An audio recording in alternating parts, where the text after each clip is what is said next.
मत्ती की पुस्तक 3 अध्याय 13 से 17 वचन। यहाँ पे लिखा, उस समय यीशु गलील से यरदन के किनारे यूहन्ना के पास उससे बपतिस्मा लेने आया, परंतु यूहन्ना यह कहकर उसे रोकने लगा, मुझे तो तेरे हाथ से बपतिस्मा लेने की आवश्यकता है और तू मेरे पास आया है। यीशु ने उसको उत्तर दिया, अब तो ऐसा ही होने दे, क्योंकि हमें इसी रीति से सब धार्मिकता को पूरा करना उचित है। तब उसने उसकी बात मान ली और यीशु बपतिस्मा लेकर तुरंत पानी में से ऊपर आया, और देखो आकाश उसके लिए खुल गया और उसने परमेश्वर के आत्मा को कबूतर के समान उतरते देखा और अपने ऊपर आते देखा। और देखो आकाशवाणी हुई, यह मेरा प्रिय पुत्र है जिससे मैं अत्यंत प्रसन्न हूँ। आज हम त्रिएक परमेश्वर के बारे में सीख रहे हैं। हालेलुया। पिता पुत्र पवित्र आत्मा के बारे में आज हम सीख रहे हैं। पिता पुत्र पवित्र आत्मा तीनों एक हैं, एक ही परमेश्वर हैं। जिस तरीके से जल के 3 रूप हैं, पानी के 3 रूप हैं। पानी द्रव भी है, लिक्विड फॉर्म में भी है, ठोस भी है। जैसे बर्फ़, अगर पानी को अगर आप जमा दे तो बर्फ़ बन जाती है, ठोस रूप उसका।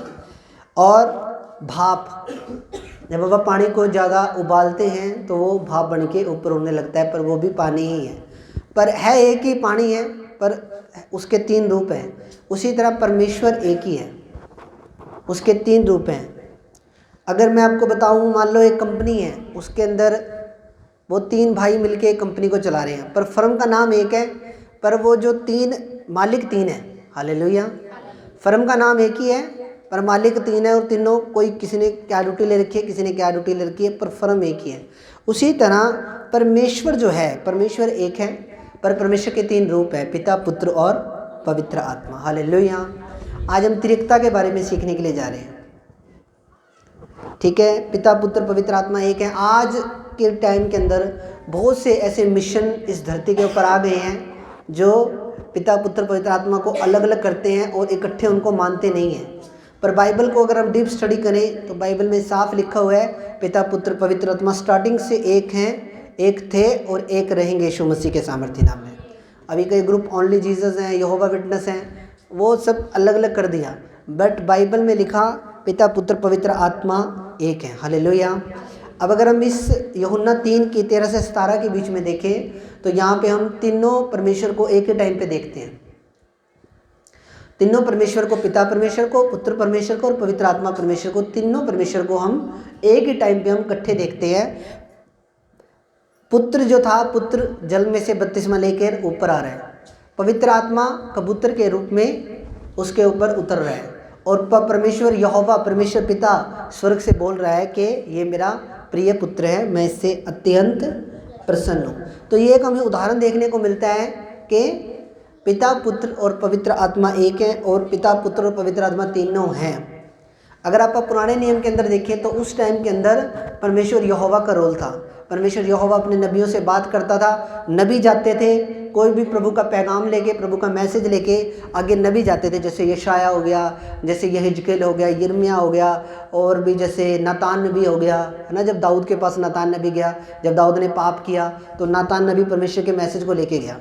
एलिया, अलीशा, तो इस तरीके से पहले नबी थे। अगर हम पुराने नियम के अंदर देखें तो हम यहोवा परमेश्वर का वो युग था, यानी कि यहोवा परमेश्वर बात करता था कैसे, अपने नबियों के द्वारा, और कई बार परमेश्वर यहोवा डायरेक्ट भी बात करता था, जैसे उसने बालक शमूएल से बात की। तो पहले टाइम के अंदर क्या था, पुराने नियम के अंदर अगर आप देखें तो पुराना नियम यहोवा परमेश्वर का टाइम था, जब यहोवा परमेश्वर की ज़्यादा मतलब बात करता था परमेश्वर, और ज़्यादा भूमिका आप परमेश्वर की देखते हैं पुराने नियम के अंदर। उसके बाद आया नया नियम।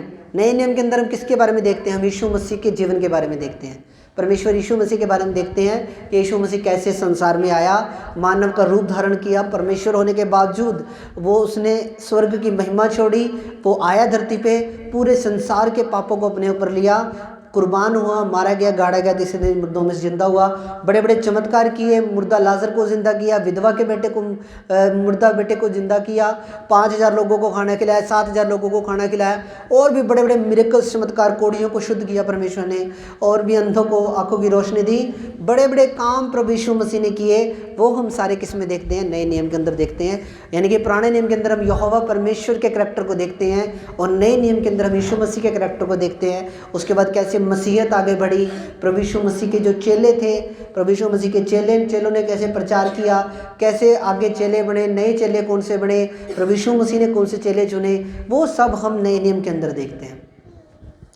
और अगर हम पवित्र आत्मा परमेश्वर की बात करें तो पवित्र आत्मा परमेश्वर अब इस टाइम धरती के ऊपर है। वो मदद करता है। जब आप प्रेयर करते हो, वो प्रेयर में आपकी मदद करता है, आपकी सहायता करता है। जब आप पवित्र आत्मा परमेश्वर से आप भरते हो, पवित्र आत्मा आपको टच करता है, आप कैसे ऐसे हाथ हिलते हैं, आप कई बार तालियां मारते हो, आत्मा से भरते हो, वो पवित्र आत्मा का काम है। वो हमारा सहायक है, हमारा मददगार है। हमारे जीवन के हर मोड़ पे पवित्र आत्मा हमारे मददगार के तौर पे वो हमेशा खड़ा रहता है। पर जब एक इंसान पाप करता है, गुनाह की ज़िंदगी जीता है, बार बार ढिठाई के पाप करता है, पाप छोड़ने के लिए तैयार नहीं, एक नाम के तौर पे सिर्फ परमेश्वर को मान रहा है, तो पवित्र आत्मा ऐसे लोगों के साथ कभी भी नहीं रहता। हालेलुया। पवित्र आत्मा ऐसे लोगों के साथ कभी भी नहीं रहता, और पापियों के साथ वो नहीं रह सकता, क्योंकि वो खुद पवित्र परमेश्वर है। पापियों के पास परमेश्वर नहीं है। उसको वैसे लग सकता है कि हाँ ठीक है, मैं संडे चर्च जा रहा हूँ, मैं प्रभु की महिमा कर रहा हूँ, पर नहीं, परमेश्वर आपके पास आड़े दुआड़े परमेश्वर आपके नहीं है, आप जानते हो, क्योंकि परमेश्वर खुद पवित्र है। जब हम पवित्रता में चलेंगे, पाप नहीं करेंगे, गुनाह नहीं करेंगे, अपनी आंखों से पाप नहीं करेंगे, किसी भी तरीके से हम पाप नहीं करेंगे, तो पवित्र आत्मा, आप ये मान के चलो कि आपके साथ है। अगर आपको पवित्र आत्मा आपके साथ रखना है तो आपको सेक्रीफाइस करना पड़ता है। किन चीज़ों का सेक्रीफाइस करना पड़ता है? शरीर के कामों का आपको त्याग करना पड़ता है। शरीर के कामों को आपको त्यागना पड़ता है, पाप को त्यागना पड़ता है। आंखें बोलेंगी कि तू पाप कर, शरीर बोलेगा कि तू पाप कर, गुनाह कर, शरीर पाप की तरफ दौड़ेगा, पर आपको फैसला करना है कि नहीं, मैं पाप की ओर नहीं जाऊंगा, मैं पवित्रता की ओर जाऊंगा, मैं पवित्र आत्मा की ओर जाऊंगा।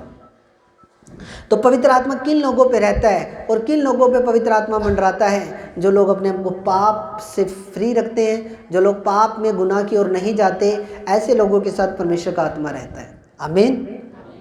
पिता, पुत्र, पवित्र आत्मा जो हैं, वो बहुत ही महान एक व्यक्तित्व है।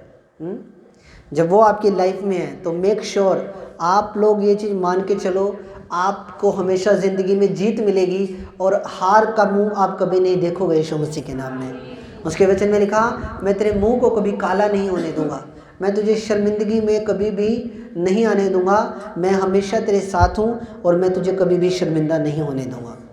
हालेलुया। तो हम मत्ती 3 की 13 से 17 में हम देखते हैं कि कैसे उस टाइम के ऊपर पिता, पुत्र और पवित्र आत्मा तीनों एक टाइम पे मौजूद थे। आज चाहे कोई भी मिशन कुछ मर्जी कहे कि नहीं बस यीशु मसीह से प्रार्थना करो, नहीं बस किसी और से प्रार्थना करो, बस कल पवित्र आत्मा को मानो, कल परमेश्वर, नहीं, ये तीनों एक हैं, एक मिलके सच्चा, महान और संपूर्ण परमेश्वर है। पवित्र आत्मा हमारी मदद करता है। हालेलुया। जब हम दुख में हैं तब भी पवित्र आत्मा हमारे साथ है, पर जब एक व्यक्ति पाप करता है तो पवित्र आत्मा उसके ऊपर से उठ जाता है और पवित्र आत्मा उसके पास नहीं आता। हालेलुया। एक व्यक्ति पाप जब करता है, गुनाह करता है, तो पवित्र आत्मा उसी टाइम उसके पास से उठ के चला जाता है। इसीलिए आपको बार बार बोला जाता है कि हमने कभी भी पाप और गुनाह नहीं करना, हमने अपने स्पिरिट को फ्री रखना है, कभी भी अंधकार में नहीं जाना, कभी भी ऐसे कोई भी गलत काम नहीं करना कि पवित्र आत्मा की महिमा आपके ऊपर से उठ जाए और पवित्र आत्मा की ग्लोरी आपके ऊपर से उठ जाए। आमीन। अगर हम देखें कि जब हम प्रार्थना करने बैठते हैं तो हम किससे प्रार्थना करते हैं? हम परमेश्वर पिता से प्रार्थना करते हैं। प्रार्थना ग्रहण किसके नाम में होती है? यीशु के नाम में ग्रहण होती है। किसके नाम में ग्रहण होती है? यीशु मसीह के नाम में। हम एंड में बोलते हैं ना कि हे पिता परमेश्वर, इस प्रार्थना को हम प्यारे प्रभु यीशु मसीह के नाम से मांगते हैं, क्योंकि यहोवा ने क्या बोला था, परमेश्वर ने क्या बोला था कि मैं अपने बेटे यीशु मसीह के नाम से ही तुम्हें दूंगा। प्रार्थनाएं किससे करनी है? परमेश्वर से। ग्रहण किसके नाम में की जाती हैं? ग्रहण की जाती हैं प्रार्थनाएं प्रभु यीशु मसीह के नाम में हम प्रार्थनाओं को मांगते हैं। हम प्रार्थना को प्रभु से मांगते हैं कि यीशु के नाम में पिता में दे, तेरे बेटे, तेरे इकलौते बेटे यीशु के नाम में, जो तूने एक मुक्तिदाता जो हमारे लिए ठहराया, जो सच्चा परमेश्वर है, जो मार्ग, सत्य और जीवन है, हम उसके नाम में पिता मांगते हैं। हम विश्वास करते हैं कि यीशु मसीह तेरी ओर से आया है।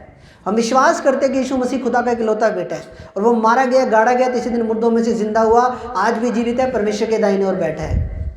तो प्रार्थनाएं किससे करनी है? परमेश्वर से हम प्रार्थना करते हैं, हम पिता परमेश्वर से प्रार्थना करते हैं।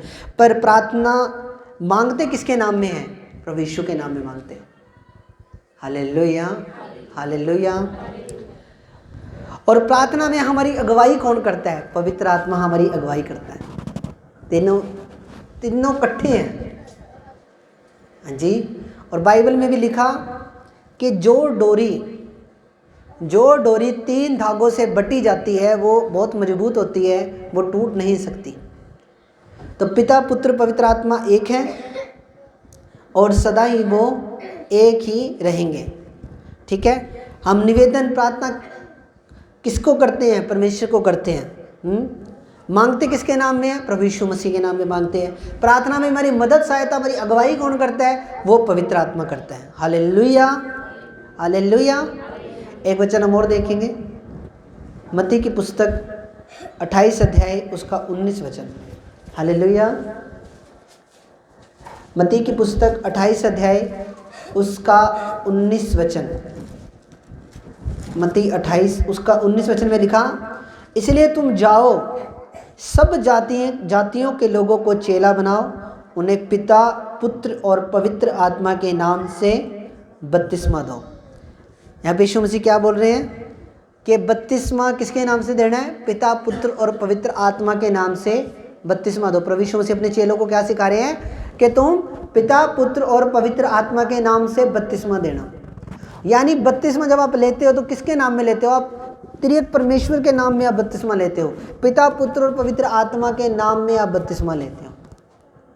प्रभु यीशु मसीह ने ये नहीं बोला अरे बस मेरे नाम में ले लियो, मैं आ गया हूँ, बस अब जो भी हूँ मैं ही हूँ, मेरे नाम में नहीं। तीनों एक दूसरे के साथ चलते हैं। हालेलुया। हाँ जी। पिता, पुत्र, पवित्र आत्मा से हमें सीख लेनी चाहिए कि हम अपने परिवारों में भी एकता से रहें। हालेलुया। जैसे पिता, पुत्र और पवित्र आत्मा की एकता है, वैसे हमारी भी एकता हो। कोई बाहर का बंदा आके, कोई बाहर का रिश्तेदार आके हमारी परिवार की एकता को कभी भी खराब ना करने पाए। हमारी एकता बहुत ज़्यादा मजबूत हो, जैसे परमेश्वर पिता की एकता पिता और पुत्र के साथ, पवित्र आत्मा और पुत्र के साथ उनकी एकता बहुत ज़्यादा ज़बरदस्त है, वैसे ही हमारी परिवार के अंदर भी एकता हो। ऐसे नहीं कि बहू के खिलाफ सास ने, कोई पड़ोसी आया बहू के खिलाफ थोड़ा सा भड़का के चला गया और आपस में सास और बहू लड़ पड़े। बाहर से कोई रिश्तेदार आ गया, भाइयों में लड़ाई करवा के आके और भाई लड़ पड़े। नो, हमारे अंदर भी एकता हो, हमारे परिवारों के अंदर भाइयों की भाइयों में एकता हो, बहनों की बहनों में एकता हो। हालेलुया। जल्दी से किसी की भी बात पे विश्वास मत करो। हो सकता है वो आपके घर में लड़ाई करवाने के लिए आ रहा हो सकता है शैतान किसी पड़ोसी के अंदर से होकर काम करे। हाँ जी।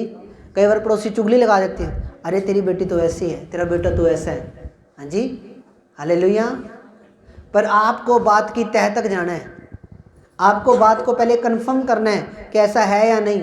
ऐसे नहीं कि बाहर से कोई भी आके भड़का के चला गया और आप घर में क्लेश कर ले। नो, पहले खुद अपनी आंखों देखी कानों सुनी बात पे ही विश्वास करना है। हालेलुया। ऐसे ही नहीं किसी भी बात पे विश्वास कर लेना।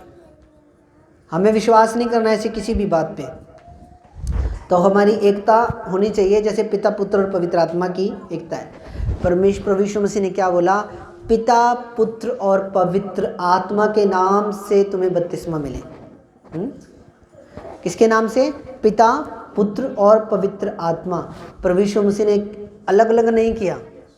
प्रभु यीशु मसीह ने ये नहीं बोला कि अब तो पुराना नियम खत्म है जी, अब बस नया नियम ये गल्ला, अब मैं आ गया हूँ, मेरे नाम से बपतिस्मा लेना है, मेरे नाम से सारा कुछ करना है। नहीं, ना ही पवित्र आत्मा ने कभी अपने दास के द्वारा या किसी नबी के द्वारा, पतरस के द्वारा या यूहन्ना के द्वारा ऐसा कुछ कहा। नहीं, ये तीनों एक हैं, तीनों इकट्ठे चलते हैं। हालेलुया। तीनों की एकता है। तीनों जब आपकी लाइफ के ऊपर वर्क करना शुरू करेंगे, आपकी लाइफ बहुत ज़्यादा वंडरफुल बनने वाली है यीशु मसीह के नाम में। तीनों ने वर्क करना आपकी लाइफ के ऊपर। हालेलुया। तीनों ने ही आपकी लाइफ पे वर्क करना। एक टाइम पे अगर यीशु प्रार्थना को नहीं सुनेगा तो पवित्र आत्मा सुनेगा, पवित्र आत्मा नहीं सुनेगा तो परमेश्वर सुनेगा, पर सुनेगा ज़रूर। और कोई ना कोई एक टाइम के ऊपर आपके साथ ज़रूर रहेगा। हालेलुया। चाहे परमेश्वर आत्मा के रूप में रहे, चाहे यीशु मसीह आत्मा के रूप में रहे, चाहे पवित्र आत्मा रहे, एक ना टाइम एक कोई ना कोई ज़रूर आपके साथ रहता है। हालेलुया। आप अकेले ना समझो अपने आप को। आपके जीवन में अगर कोई दुख आ गया तो आप ये ना सोचो अब क्या होगा। परमेश्वर बहुत महान है, आपको वो निकालना जानता है और वो आपको निकालेगा यीशु मसीह के सामर्थ्य नाम में। हालेलुया। एक वचन हम और पढ़ेंगे, 2 कुरिन्थियों 13:14। 2 कुरिन्थियों 13:14 वचन। यहाँ पे लिखा, प्रभु यीशु मसीह का अनुग्रह, परमेश्वर का प्रेम और पवित्र आत्मा की सहभागिता तुम सबके साथ होती रहे। 2 कुरिन्थियों 13:14। यहाँ पे भी जब आशीर्वाद देने की बात आई, जब चर्च खत्म होती है तो हम एंड में क्या बोलते हैं? परमेश्वर का प्रेम, प्रभु यीशु का अनुग्रह, पवित्र आत्मा की सहभागिता आपके साथ रहे। यानी कि जो मेन जो आशीर्वाद है, जो मेन जो ब्लेसिंग है, जब हम एंड में रिलीज करते हैं तो वो भी किसके नाम से है? पिता, पुत्र और पवित्र आत्मा के नाम से। तो कितनी ज़्यादा ये चीज़ ज़रूरी है, कितनी ज़्यादा ये चीज़ इम्पोर्टेंट है। आमीन। हालेलुया। कितनी ज़्यादा ये चीज़ इम्पोर्टेंट है, कितनी ज़्यादा ये चीज़ ज़रूरी है कि जब आशीर्वाद देने का जो एक बनाया परमेश्वर ने, एक सिद्धांत बनाया, तो उसके अंदर पिता भी है, पुत्र भी है और पवित्र आत्मा भी है। तो पिता, पुत्र, पवित्र आत्मा के नाम से ही आपको आशीर्वाद दिया जाता है। जब हम एंड में बोलते हैं, जब चर्च खत्म होती है, कि पिता, पुत्र, पवित्र आत्मा के नाम से ही हम आपको ब्लेस करते हैं, हम आपको आशीषित करते हैं। तो प्रभु आपके साथ है, कभी घबराने की ज़रूरत नहीं। जीवन में कठिनाइयाँ आएंगी, जीवन में मुसीबतें आएंगी, जीवन में परेशानियाँ आएंगी, जीवन में बीमारियाँ आएंगी, सब कुछ आएगा, पर आपको आपके अंदर सब्र होना चाहिए, आपके अंदर धीरज होना चाहिए कि नहीं, जिस यहोवा के ऊपर, जिस यीशु के ऊपर, जिस पवित्र आत्मा के ऊपर मैं विश्वास करता हूँ, वो बहुत बड़ा है। वो मेरी बीमारियों से बड़ा है, वो मेरे हालातों से बड़ा है, वो मेरी मुसीबतों से बड़ा है, वो हर चीज़ से बड़ा परमेश्वर है, और वो मुझे एक ना एक दिन ज़रूर निकाल लेगा। आज चाहे मेरा दुख, आज हो सकता है मेरे जीवन में दुख चल रहा है, पर मेरा खुदा, मेरा परमेश्वर मुझे निकालना जानता है, और वो मुझे एक ना एक दिन ज़रूर मेरे हालातों में से निकाल लेगा। आपको सब्र करना है, आपको वेट करनी है, आपको खुदा के चरणों में ठहरना है, आपको परमेश्वर की वेट करनी है, और आपको सब्र के साथ, आपको वेटिंग के साथ प्रभु के सामने आपको बने रहना है। प्रभु जो करेगा वो आपके लिए अच्छा करेगा। बाइबल में क्या लिखा? धर्मी जन के लिए सब बातें मिलके भलाई को उत्पन्न करती है। तो ये सब बातें आपके लिए मिलके भलाई को ही उत्पन्न करेंगी। आपकी ज़िंदगी में चाहे कुछ भी क्यों ना हो रहा हो, आपको लग रहा है कि नहीं मेरे साथ तो प्रभु ने धक्का कर दिया, मेरे साथ तो ये बुरी चीज़ होगी, नहीं, प्रभु का धन्यवाद करो। कैसे मर्जी हालातों में तुम हो, प्रभु का धन्यवाद करते रहो, क्योंकि इसमें भी प्रभु की कोई ना कोई भलाई है, कोई ना कोई चीज़ प्रभु आपको सिखाने के लिए, हो सकता है आपके जीवन में कोई प्रॉब्लम डाली हो। अपना रिश्ता और अधिक, अपने आप का रिश्ता अपने साथ और अधिक मजबूत करने के लिए, हो सकता है प्रभु ने आपको, आपके जीवन में ये प्रॉब्लम डाली हो। क्योंकि आपको पता है, जब आप दुख में होते हो उस टाइम आप सबसे ज़्यादा मजबूत होते हो, उस टाइम आपका जो दिल है वो ज़्यादा प्रभु के साथ कनेक्ट होता है। जब आप दुख में होते हो उस टाइम आप ज़्यादा प्रभु के करीब होते हो, और वो टाइम आपके बढ़ने का टाइम है। जब आप दुखों में हो, प्रॉब्लम्स में हो, परेशानियों में हो, वो टाइम ऐसा टाइम है जो टाइम आप प्रभु के ज़्यादा नज़दीक जाओ, प्रभु के साथ ज़्यादा करीब जाओ, और उस टाइम के ऊपर आप ज़्यादा बढ़ सकते हो परमेश्वर में।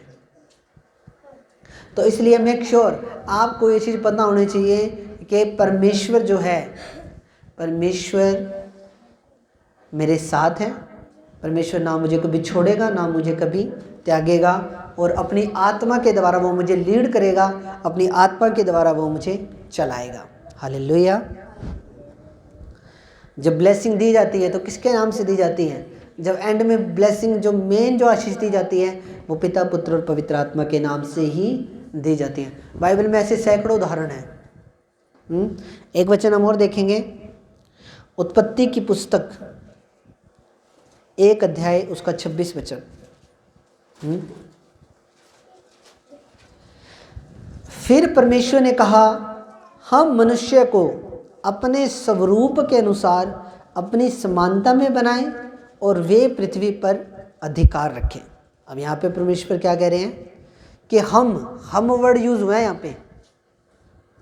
हम जो है वो बहुवचन है, जब ज़्यादा लोग होते हैं तब यूज़ होता है हम। जैसे कि मैं बोल देता हूँ कई बार, हम सब ने मिलके चर्च बनानी है। जैसे हम बोलते हैं हम सब ने मिलके ये काम करना है, हम सब ने मिलके ये काम करना। हम कभी भी एक व्यक्ति के लिए इस्तेमाल नहीं होता। एक व्यक्ति के लिए मैं इस्तेमाल होता है। मैं ये अकेला कर लूँगा, मैं यहाँ जा रहा हूँ। जब हम वर्ड आ गया जहाँ पे हम शब्द आ गया, उसका अर्थ क्या है कि एक से अधिक लोग। तो जब इंसान को बनाया गया, जब मनुष्य को बनाया गया मिट्टी से, जब परमेश्वर ने आदम को बनाया, तो उस टाइम के ऊपर भी पिता, पुत्र और पवित्र आत्मा तीनों वहाँ पे मौजूद थे और तीनों ने ही इंसान को बनाया। मिट्टी से रचा परमेश्वर ने इंसान को और उसके अंदर अपना सांस फूंक दिया और आदम जीवित प्राणी बन गया। जब इंसान को परमेश्वर ने बनाया था तो कैसे बनाया? अपनी समानता में बनाया, अपने स्वरूप में बनाया कि वे पृथ्वी पर अधिकार रखे। परमेश्वर ने इंसान को बनाया तो अधिकार रखने के लिए था कि वो सब चीज़ों पे अधिकार रखे, पर इंसान तो खुद शैतान का गुलाम बन के बैठ गया, शरीर की अभिलाषाओं का गुलाम बन के बैठ गया, पाप का गुलाम बन के बैठ गया। हाँ जी, शरीर ने जय पा ली, आत्मा डाउन चला गया, शरीर ने जय पा ली हमारे विचारों के ऊपर, हमारे शरीर के ऊपर। आमीन। किस लिए बनाया था? अधिकार रखने के लिए बनाया था। सारे जीव जंतुओं पे, सारी पृथ्वी पे अधिकार रखे। अधिकार तो रखने की बहुत दूर की बात है, पर आज इंसान शैतान का गुलाम बन के रह चुका है। हालेलुया। पर स्टार्टिंग में ऐसा नहीं था। स्टार्टिंग में परमेश्वर ने इंसान को बनाया था तो अपने रूप और अपने स्वरूप पे बनाया था, यानी कि जैसा परमेश्वर खुद था वैसा ही परमेश्वर ने इंसान को भी बनाया था। पर इंसान ने पाप किया, परमेश्वर की आज्ञाओं को तोड़ा, परमेश्वर की विधियों को तोड़ा, परमेश्वर के नियमों को तोड़ा, पाप में चला गया, गुनाह में चला गया। हाँ जी, उसके बाद वो डाउन होता चला गया। अगर हम बाइबल में देखें, जब परमेश्वर ने जो अदन का बाग जो बनाया था धरती के ऊपर, वो सेम टू सेम स्वर्ग की कॉपी बनाई थी वो। हालेलुया। वो क्या बनाया था? इधर ध्यान दे सब जन। वो स्वर्ग की कॉपी थी, सेम टू सेम, जो अदन का बाग गया था। आज भी अगर आप इंडिया के अंदर भी अगर आप देखें, कश्मीर साइड अगर आप जाएँ, शिमला साइड आप जाएँ, और अगर आप बाहर विदेशों में स्विट्ज़रलैंड अगर आप देखें, तो ये ऐसी जगहें हैं जो बहुत ज़्यादा सुंदर हैं। हालेलुया। बहुत ज़्यादा सुंदर जगहें बनाई परमेश्वर ने, पहाड़ बनाए, सुंदर सुंदर झरने बनाए, नदियाँ बनाई, है ना। और बर्फ़, कोई पहाड़ ऐसे हैं जहाँ पे बर्फ़ गिरती है, कोई पहाड़ ऐसे हैं जहाँ पे बर्फ़ नहीं गिरती, वहाँ पे नॉर्मल हरियाली रहती है। पर परमेश्वर ने कितना सुंदर बनाया। और जो अदन का बाग जो परमेश्वर ने बनाया था, जहाँ पे आदम और हव्वा को रखा था, वो भी एक स्वर्ग की कॉपी बनाई गई थी। अगर हम स्टडी बाइबल पढ़ें तो वहाँ पे उसका जिक्र है। सेम टू सेम जो स्वर्ग के अंदर जो स्वर्ग है, जैसा जहाँ पे स्वर्ग के अंदर जो अदन का बाग है, सेम टू सेम उसी की कॉपी धरती पे बनाई गई थी। पर सब कुछ इंसान ने खराब कर दिया। सब कुछ इंसान ने जब पाप किया तो 2 श्राप इंसान के ऊपर आ गए।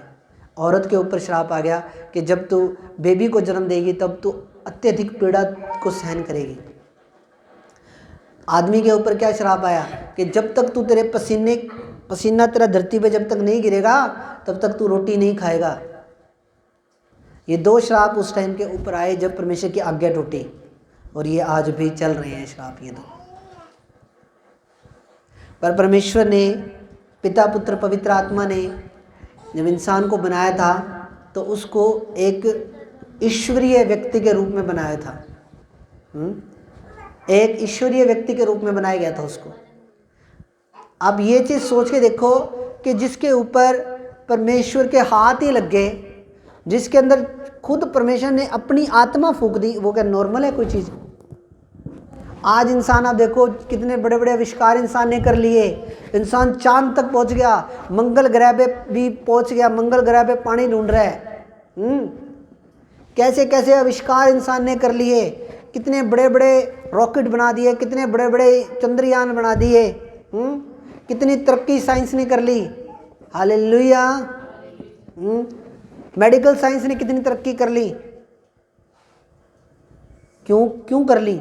क्योंकि जो इंसान है वो परमेश्वर के रूप और स्वरूप के ऊपर है। हालेलुया। पर इंसान दूर हुआ तो क्यों हुआ? सिर्फ पाप के कारण और अंधकार के कारण।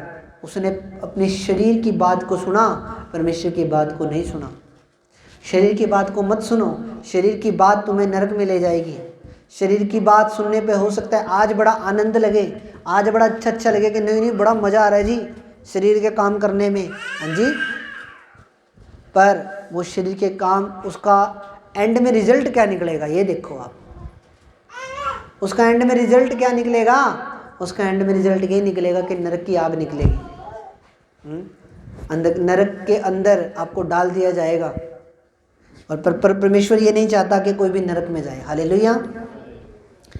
ये तो खुद की इंसान की इच्छा है, स्वेच्छा है। यहाँ पे पवित्रताई में रह के, धरती पे पवित्रताई में रह के स्वर्ग जाना उसको उचित लगे, या वो फिर यहाँ पे शरीर के अनुसार चले, एक से एक पाप करे, आँखों के अनुसार चले, शरीर के कामों के अनुसार चले, और उसके बाद धरती पे तो आनंद से रहे, बाद में पूरी अनंत लाइफ के लिए वो नरक में जाए। ये चुनाव इंसान का खुद का होता है।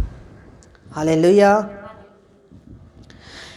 तो हमें ये चीज़ें देखनी हैं कि जब परमेश्वर ने हमें बनाया था तो किस लिए बनाया था? ताकि हम अधिकार रख सकें और हम दोबारा हमने उस चीज़ को प्राप्त करना है।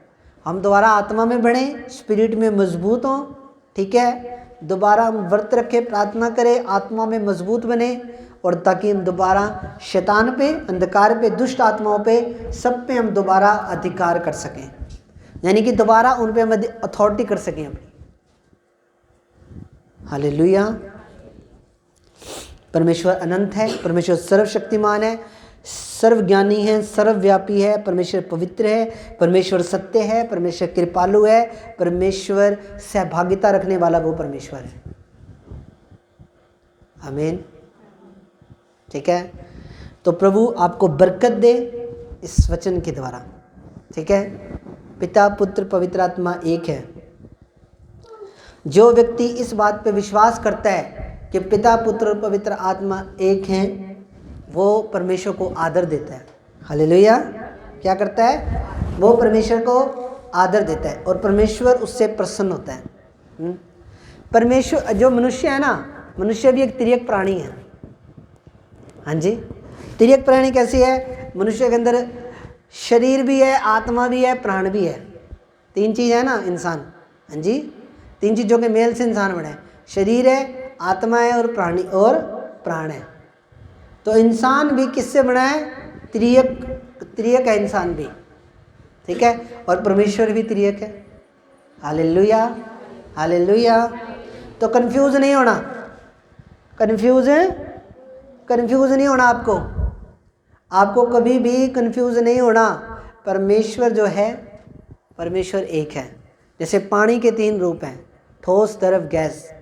ठोस यानी बर्फ़, द्रव यानी पानी जो लिक्विड फॉर्म में होगी, और गैस यानी कि भाप। भाप के रूप में भी है पानी, पानी बर्फ़ के रूप में भी है, और पानी लिक्विड फॉर्म के अंदर भी है, द्रव के रूप में भी है, पर है एक ही। है एक ही। पानी तो पानी है तो HO2 फॉर्म उसको बोलते हैं, H2O, ऐसे उसका रासायनिक नाम है पानी का। हालेलुया। है तो एक ही, है तो पानी। हाँ जी, पर पानी की फॉर्म होगी। पानी एक है पर पानी के तीन रूप हैं। उसी तरह परमेश्वर एक है पर परमेश्वर के रूप तीन है। Hallelujah, hallelujah. खुदा आपको बरकत दे। मेरा विश्वास है आज प्रभु ने आपको इस वचन के द्वारा आशीष दी है। तो आओ हम प्रार्थना करें इस वचन के लिए। मेरे महान और सामर्थ्य परमेश्वर, सर्वशक्तिमान पिता, आपका धन्यवाद करता हूँ परमेश्वर आज के इस वचन के लिए जो अपनी आत्मा के द्वारा आपने दिया खुदावन। और मैं बिलीव करता हूँ आज के वचन को सुनने से ये सब ब्लेस हुए हैं, आशीषित हुए हैं पिता। आपका धन्यवाद करता हूँ प्रभु। और प्रभु ये तुझ में और बढ़े और मजबूत बने, कोई अंधकार की ताकत इन्हें छू ना पाए। प्रभु यीशु के सामर्थ्य नाम में मांगते हैं, आमीन आमीन।